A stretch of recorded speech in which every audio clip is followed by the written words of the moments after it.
दूध उत्पादनाचा जवळचा संबंध जनावरांच्या आरोग्याशी निगडित असतो। जनावराला कितीही चांगल्या प्रतीचा चारा आणि खुराक दिलं तर ही जनावर निरोगी नसल्यास दूध उत्पादनात सातत्य आणि वाढ दिसून येणार नाही।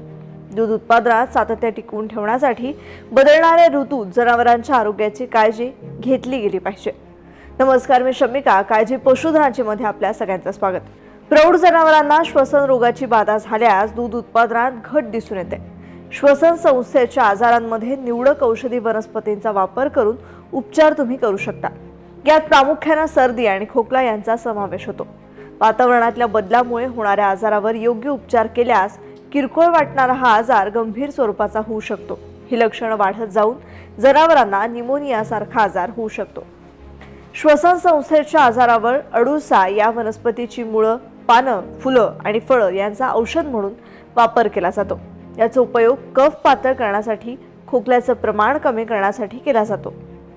या वनस्पतींचा प्रत्यक्ष उपयोग जनावरांमधल्या आजारात करता येतो। या वनस्पतींची पानं आणि मुळं औषधीमध्ये वापरली जातात। तुळस यासोबतच श्वसन संस्थेच्या आजारात तुळशीची पानं किंवा बी वापरलं जातं। तुळशीचा वापर कफ ज्वरामध्येही केला जातो। तुळशीमुळे कफ पातळ होऊन आजार कमी होण्यास मदत होते।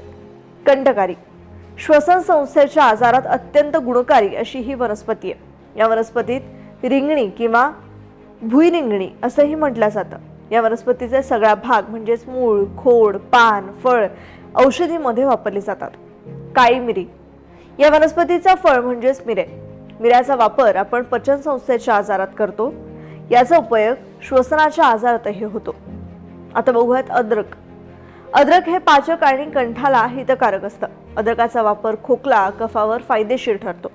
आल्याचा किंवा सुंठाचा वापर श्वसन संस्थेच्या आजारात अत्यंत गुणकारी ठरतो। सुंठेच्या सेवनानं पचनक्रिया सुधारण्यास मदत होते। ओलं अद्रक वापरल्यास जास्त प्रभावी ठरतं। कासणी किंवा कासविंदा ही वनस्पती यकृत उत्तेजक म्हणून देखील वापरली जाते। वनस्पतींचा वापर देखील श्वसन संस्थेच्या आजारात उपयुक्त ठरतो। या वनस्पतीचा बी औषधामध्ये वापरले जातं।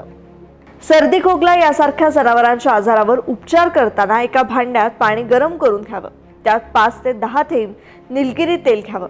या तेलात 3 ते 5 ग्रॅम कापूर आणि 3 ते 5 ग्रॅम पुदिना टाकावा।